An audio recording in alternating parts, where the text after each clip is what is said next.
رب اشرح لي صدری ویسر لي امری واحلل عقدۃ من لسانی یفقهوا قولی۔ دوستو ساتھی، پہلے تو میں آپ سب کو مبارکباد دیتا ہوں۔ سارے مقالے ٹو دا پوائنٹ اور تھیم سے ریلیٹڈ، ریلیونٹ کوئی آرٹیکل نہیں تھا اس میں سے، تو محنت سے لکھے گئے مقالے وہ بھی موضوع کے تحت ہو تو وہ قابل مبارکباد۔ البتہ جو ایک باتیں میں عمومی انداز میں آپ سے کہتا ہوں، آپ کی ابھی زندگی ہے، آپ کو آگے بڑھنا ہے، یہ دوسروں کی جمع و ترتیب، رائیوں کو، افکار کو، ان کی تحریروں کو جمع کرنا، یہ ریسرچ کا ایک ابتدائی کام، اس کا تجزیہ کرنا۔ Where are you in your article? What is your own opinion about the thing? An assessment, critical assessment of your own should be there. Scholarship begins, intellectualism begins with the student life, very student life. Whether you are a student of BA or PhD or MA, you should have your own opinion. Whether the opinion is accepted or not accepted. If your individual opinion is even rejected, it is very important. After some time, your rejected opinion will be accepted by the society, by the scholars. But you must have your own opinion. یہ بہت ہمت کی بات ہے، جرأت کی بات ہے، اپنی رائے رکھنا۔ کتنے بڑا اسکالر ہو جس پہ آپ کام کر رہے ہیں، کتنے بڑی خدمات ہوں، آپ کو جو چیز کھٹتے اس کو پوائنٹ آؤٹ کیجیے، وہی آپ کا کمال ہے۔ فلاں نے یہ لکھا ہے، فلاں نے وہ لکھا ہے، ضیاء الدین لاہوری نے لکھا لوگوں نے، تو آپ نے جمع کر دیا۔ آپ کی اپنی رائے بھی آنی چاہیے اس پہ کہ آپ کی اپنی رائے کیا ہے، تو ہمت کیجیے اپنی رائے ظاہر کرنے کی۔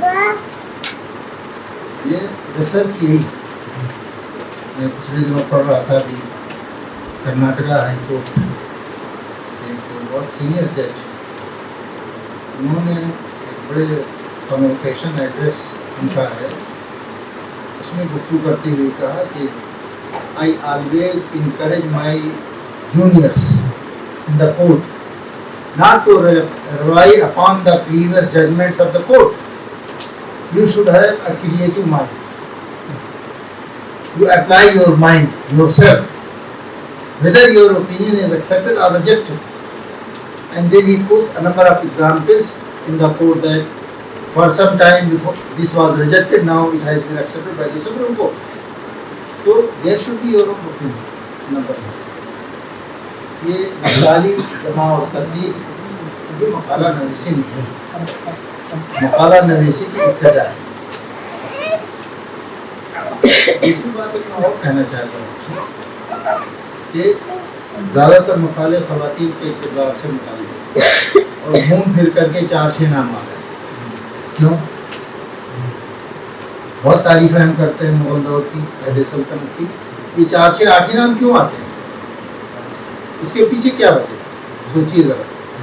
ہمارا سائیکی، مسلم سائیکی جو ہے، مسلم ذہن سب سے بڑا ذمہ دار ہے۔ ہمارا پورا دینی ادب جو تاریخ میں تیار ہوا ہے، خواتین کو آگے بڑھتے ہوئے دیکھنے کے لیے تیار ہوا۔ ابھی ایک مقالے میں ذکر ہوا نے ذکر کیا کہ خواتین کا نام بھی شامل نہیں کیا اس لسٹ میں، جس میں خواتین شاعر۔ کیوں نام شامل کیوں نہیں کیا گیا؟ وہ خود شاعر کہ خواتین ان پہ کام میں کچن کو سنبھالیں۔ آج کا بھی ہمارا ادب یہی کہتا ہے کہ 4-5 سال پہلے میں نے اردو میں ایک مقالہ لکھا کہ اصلاح معاشرہ میں دینی مدارس کے فارغ جو ہوتے ہیں ان کا کردار کیا ہے، تو علماء کا نام وہ سب کو باقی رکھا، خواتین کا جو نام تھا ایڈیٹر صاحب نے اپنی طرف سے سارے نام حذف کر۔ میں نے بعد میں ان سے پوچھا کہ آپ نے کیا کیا، مجھ سے اجازت بھی نہیں دی، خواتین کا نام آپ نے کیوں نکال دیا؟ میں نے اکثر کچھ اچھا نہیں کرتا، میں نے کہا اچھا نہیں کرتا، آپ کے ذہن کی کجی ہوئی، اللہ کے رسول صلی اللہ علیہ وسلم کے زمانے میں خواتین کا نام لیا جا رہا ہے. ہاں خواتین محدثات پورا کام ہوا ہے, انسائکلوپیڈیا پوری ہسٹری میں. آپ کو تکلف ہو رہا ہے کہ ہمارے زمانے کی خواتین ہیں. علماء کا نام لے کے جو کچھ نہیں لکھا ہے وہ بھی آپ لکھ رہے ہیں, اور خواتین نے جو کام کیا اس کا آپ تذکرہ نہیں کرنا چاہتے. یہ عجیب سا ماحول سائیکی ہماری بن گئی, ذہن ہمارا بن گیا کہ خواتین کو بس کچن تک ہی رہنا چاہیے. پردے کا ایک بڑا مخصوص تصور ہم نے بنا لیا. اللہ کے رسول کے زمانے میں بھی پردے کا تصور تھا. اللہ کے رسول کے زمانے میں سماجی سیاسی میدان میں خواتین کو جو آزادیاں حاصل تھیں, جس کی پوری تاریخ سیاستہ میں موجود. عبدالحلیم ابو شقہ مصری عالم, بڑے عالم ہیں. تحریر المرأة فی عہد الرسالہ 6 جلدوں میں احادیث جمع کر دی جہاں خواتین کا تذکرہ ہے. پھر اس کی تلخیص بھی آ گئی 1 جلد میں, اس کا اردو ترجمہ بھی ہو گیا ہے. لیکن مولوی ہمارا جو ہے, ہمارا اسکالر, وہ حدیث پر ایمان تو لاتا ہے لیکن خواتین کا کہیں ذکر آئے تو اس کو ادھر ادھر کرنے لگتا ہے, دل سے اس کو قبول نہیں کرتا. ذہن ہمارا بنا ہوا ہے کہ خواتین کو اجاگر کرنا, ان پر گفتگو کرنا ایک بہت اچھی بات ہے. اس کو اس پہ تنقید ہونی چاہیے, کھل کر گفتگو ہونی چاہیے. جب ہم یہ کہتے ہیں کہ المؤمنون والمؤمنات بعضهم اولیاء بعض, مسلمان مرد اور مسلمان عورتیں دونوں ایک دوسرے کے ولی ہیں, دونوں مل کر کے اصلاح معاشرہ کا کام, یأمرون بالمعروف وینہون عن المنکر, امر بالمعروف و نہی عن المنکر دونوں مل کے کرتے ہیں. یہ نہیں ہو سکتا کہ ایک طبقہ تو کام کرے, ایک طبقہ کو آپ کچن میں محدود کر دیں. شیخ محمد الغزالی اخوان کے بہت بڑے رہنما ہیں, بہت کتابیں لکھی ہیں. انہوں نے لکھا کہ مسلم امت کے زوال کی ایک بڑی وجہ یہ ہے کہ ہم نے خواتین کو مسجدوں سے دور کر دیا, اور مسجد سے دور کرنے کی وجہ سے خواتین کا وہ مجاہدانہ ذہن جس کی روشنی میں بچوں کی تربیت کرتی تھی وہ ختم ہو گیا. اب وعظ و ارشاد, تبلیغ, اصلاح معاشرہ اور جو ملی مسائل ہیں ان سے ہماری خواتین ناواقف ہیں. میں 2 سال پہلے اسلام آباد کانفرنس میں اسی موضوع پر سمجھا تھا. جو بھی اس سے پیارا خواتین کو یہ حقوق ملے وہ ایک خاتون نقاب پہنے ہوئی, ہاتھوں میں دستانہ, چہرہ ڈھکا ہوا, اکڑی, اور اس سے میں بولنا شروع کیا. کان پک گئے ہمارے کل سے سنتے خواتین کی بڑے حقوق ہیں. آپ کے گھروں میں کیا آپ کے رکھا, اتنا ہی بولا تھا کہ وہ جو ہمارے کنڈکٹ کر لمبیات صاحب, نہیں آپ کا کوشچن آؤٹ آف کانٹیکس, آپ بیٹھیے چیئر پر. میں نے کہا نہیں, آپ کو کوئی حق نہیں پہنچتا روکنے, آپ کھڑے بولیے. بالکل ٹو دا پوائنٹ سوال ہے یہ کہ خواتین کو حقوق دیے اللہ کے رسول نے, ہم نے کیا حق دیا ان کو, ہم نے معاشرے میں انہیں کیا حق دیا. پھر میں نے ان سے یہ سوال کیا کہ ایک بات بتائیے کہ آپ کو پتا بھی نہیں کہ آپ کے حقوق کیا ہے, شریعت کا آپ کو علم نہیں, آپ بھی یہی سمجھتی ہیں مردوں نے جو ماحول بنا دیا ہے کہ ہمارا کام تو کچن میں رہنا ہے. آپ میں سے کوئی ایسا ہے جو حضرت عاتقہ بنت زید کا کردار ادا کر سکے, حضرت فاروق کی اہلیت؟ لوگوں نے ان کو روکنا چاہا. حضرت فاروق نے کہا کہ واللہ انک لتعلمین انی ما احب ھذا, آپ مسجد جاتے مجھے پسند نہیں ہے. حضرت عمر نے خود کہا, اور خلیفہ رسول ہیں. ان کے صاحبزادے عبداللہ بن عمر نے کہا کہ عمر آپ کو کیسے روک سکتے ہیں جب اللہ کے رسول نے خود کہا ہے کہ لا تمنعوا اماء اللہ مساجد اللہ, اللہ کی بندیوں کو اللہ کے گھر میں جانے سے مت روکو. عمر کون ہوتے ہیں روکنے والے, کیسے روک دیں گے جب اللہ کے رسول کا یہ حکم ہے. تو حضرت عاتقہ نے کہا کہ جب عمر نہیں روک سکتے تو دنیا کوئی آدمی مجھے نہیں روک سکتا. اور حضرت عمر سے کہا کہ میں واللہ لا انتہی حتی تنہانی, صحیح مسلم کی حدیث ہے, میں تو مسجد جاتی رہوں گی جب تک آپ مجھے بائی فورس روک نہیں دیتے. میں نے ان سے پوچھا آپ میں سے کون ہے عاتقہ جو شریعت کے لیے کھڑی ہو کہے کہ نہیں مجھے یہ حق حاصل ہے, میں اس حق کو حاصل کروں گی. ہماری خواتین کو بھی نہیں معلوم ہے کہ اللہ کے رسول کے زمانے میں کیا حقوق حاصل ہے. تو ہماری پوری اسلامی تاریخ جو ہے عہد رسالت کے بعد بہت ناہمواری ہے. وہ آزادیاں میسر نہیں, ورنہ یہ 4 6 8 ہی نام تک محدود نہ ہو.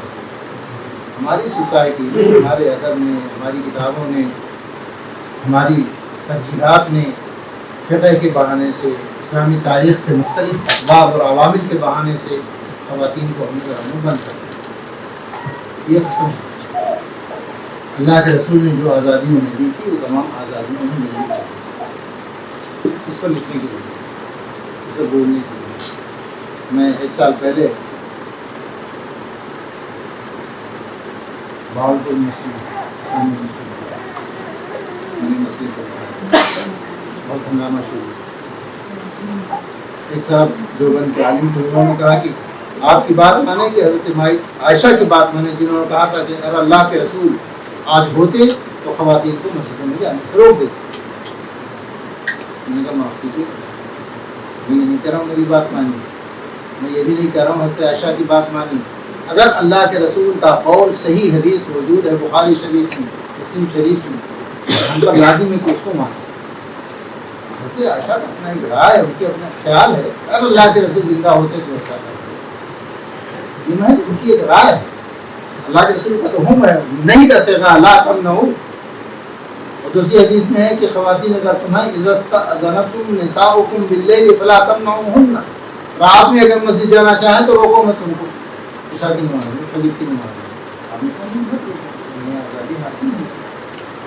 تو میں بڑے ادب سے بات کرتا ہوں کہ یہ جو بڑے ہماری تاریخ میں، ہمارے ادب میں مدلکیں، ایمبیگوٹیز، ابہامات ہیں، اس کو چیلنج کرنے کی ضرورت ہے۔ قرآن مجید اور اللہ کے رسول صلی اللہ علیہ وسلم کی حدیث، صحیح حدیث کی روشنی میں اتفاق مدعو میں، ہاں یہ موجود تھی حیدرآباد میں، ایک خاتون ابیندرا انصاری پیپر پڑھ رہی تھی، ویمن امپاورمنٹ ان اسلام کو، لوگوں نے ان کو پڑھا، یہ تو مغرب کی بات ہے، اسلام میں نہیں ہے۔ ڈانٹا انہوں نے، کون سی مغرب کی بات ہے؟ مغرب تم سمجھتے کہ مغرب کیا ہے؟ ہم تو ان حقوق کی بات کر رہے ہیں جو اللہ کے رسول صلی اللہ علیہ وسلم نے دیے تھے، ہم نے چھین لی ان کو اپنی بہانوں سے۔ اللہ کے رسول نے جو حکومت دی تھی اسے چھیننے کا دنیا کے کسی آدمی، کسی پارلیمنٹ، کسی اسمبلی کو نہیں ہے، سارے حکومت کو نہیں چاہیے۔ وہ آزادیاں جو اللہ کے رسول نے خواتین کو دی، ساری آزادیاں ملنی چاہیے، ورنہ کیا ہوگا؟ بہت افسوس کے ساتھ کہنا پڑتا۔ میں رحمان صاحب اسلام آباد میں 8 مارچ کو جو ویمنس ڈے منایا جاتا ہے، خواتین نے مارچ نکالا، اس میں ایک خاتون نے برہنہ ہو کر کے احتجاج کیا، میڈیا والوں نے پورا اس کو چھاپا، پورے پاکستان میں آگ لگ گئی۔ اس علماء جو ہے کفر کے فتوے آنے لگے۔ میں نے لاہور میں نے کہا کہ یہ آپ ذمہ دار ہیں اس میں، آپ کی کٹوجتی، آپ کی بیان بازی، آپ کا تکفیر کا ایشو، یہ بیان اس کی ذمہ دار ہے۔ وہ حق دیجیے جو اللہ کے رسول نے دیا، اس کی نوبت نہ آئے۔ یہ سب کی مسلم خواتین ہیں، ہمارے گھروں کی بہنیں ہیں، کیوں یہ نوبت آ رہی ہے؟ یہ کفر کے فتووں سے نہیں روک سکتا۔ اللہ کے رسول نے جو آزادیاں دی ہیں، جو حقوق دیے ہیں، ان کو دینا پڑے گا، اسی حدود میں، انہیں آداب کے ساتھ، انہیں شرائط کے ساتھ، ان اخلاقیات کے ساتھ جو اللہ کے رسول صلی اللہ علیہ وسلم نے ان کی تعلیم دی۔ تو بعض ہمارے اسکالرس ہیں، ناموں کا تلفظ غلط ہے، تغلق نہیں، تغلق، التمش نہیں، التتمش ترکی لفظ، ایسے ہی خلجی، خلجی نہیں، خلج، اس کا تلفظ کرنا بہرحال آپ سب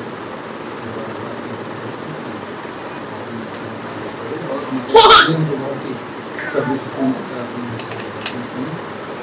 عام طور پر یہ ایشو ایسا ہے جس پر 2 طرح کی میتھڈالوجی اپنائی ہے۔ ایک یہ کہ اس ملک نے مسلمانوں پہ کیا اثر ڈالا، اس میں ہمارا اسلام پوری زد میں آیا، ہندو کلچر نے ڈومینیٹ کیا ہمارے پورے کلچر کو، ہماری تہذیب کو، آج ہمارا اسلام 70% انڈین اسلام بن کے رہے گا۔ انڈین مینس ہندو اسلام، میں کوئی اس میں تردد نہیں کرتا۔ ہماری روایات، ہمارے رسوم و رواج، شادی بیاہ کی تقریبات، اتنا مشکل بنا دیا ہم نے. اللہ کے رسول کے زمانے میں سیدھا سادہ معاملہ تھا, ہم نے اس کو مشکل بنا دیا یہاں کے کلچر کے اثر سے. علامہ اقبال نے کہا تھا فضا میں تم ہو نصارہ تو تمدن میں جنود, یہ مسلمان ہیں جنہیں دیکھ کے شرمائے یہود. کیا سید خان بھی ہو, تم سبھی کچھ ہو بتاؤ. دوسرا اس کا پہلو یہ ہے کہ اسلام نے ہندو مذہب میں اصلاح کی. اس کو لوگ جلدی نہیں بولتے. اسلام اس ملک میں آیا تو ہندو مذہب کے جو مشرکانہ اعمال, مشرکانہ تصورات تھے, اس میں ہندو مذہب کے اندر بڑی تاریخی تبدیلیاں آئی ہیں. یہ ہمارے ہندو اسکالر جو بڑے بڑے غلط بنتے ہیں آج یونیورسل جو بات کرتے ہیں, یہ سب اسلام کے آنے کے بعد شروع ہوا ہے. اسلام کے آنے سے پہلے اس طرح کی کوئی تعلیمات ہندو مذہب میں نہیں. یہ بات میں نہیں کہہ رہا. ہمارے بڑے اسکالر ہسٹری ڈاکٹر تارا چند کی کتاب impact of Islam on Indian cultures, انہوں نے لکھا ہے کہ ساؤتھ انڈیا میں خاص طور پر جو انقلاب آیا ہندو مذہب میں, جو آئیڈیالوجی میں توحید کا جو اثر ہوا, وحدت کا اثر, وہ اسلام کے آنے کے بعد ہوا. اسلام کے آنے سے پہلے کوئی ایسا تصور نہیں تھا. جتنی اصلاحات ہندو مذہب میں ہوئی اسلام کی برکت سے ہوئی, اسلام کے تصور توحید کی وجہ سے ہوئی. ہندوؤں میں جو آپس میں اتحاد پیدا ہونا شروع ہوا وہ اسلام کے مسلمانوں کے زیر اثر ہوا ہے. خواتین کی تعلیم وغیرہ کے تعلق سے جو بیداری ہندوؤں میں آئی ہے وہ سراسر مسلمانوں کے آنے کے بعد آئی ہے. وہی ڈاکٹر تارا چند. تو ہمیں دونوں پہلوؤں کا مطالعہ کرنا چاہیے. یہ جو سنتھیسس ہے اسلام اور انڈینزم کا, یہ دونوں پہلو ہیں, دونوں آسپیکٹس ہیں انفارمیشن. شکریہ آپ سب کا سب عزت کے ساتھ سننے. میں نے جو باتیں کی آپ کو کچھ بری نظر تو مطلع نہیں ہوگا, تو ذرا سوچیے. اور یہ کہ please don't blindly follow any scholar. Try to have your own mind, to apply your own mind. You should have your own opinion independently. یہ اسکالرشپ. شکریہ.